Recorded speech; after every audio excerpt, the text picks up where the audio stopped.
Today we got a little bit of sushi.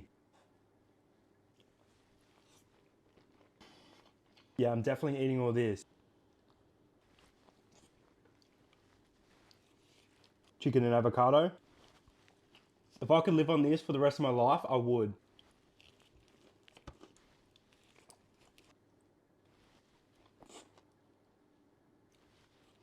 There's not a lot of pieces left, and honestly, we're feeling pretty good.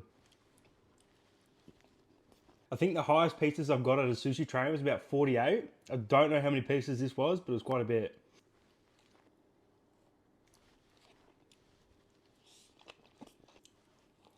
Yeah, the salmon ones have fallen apart.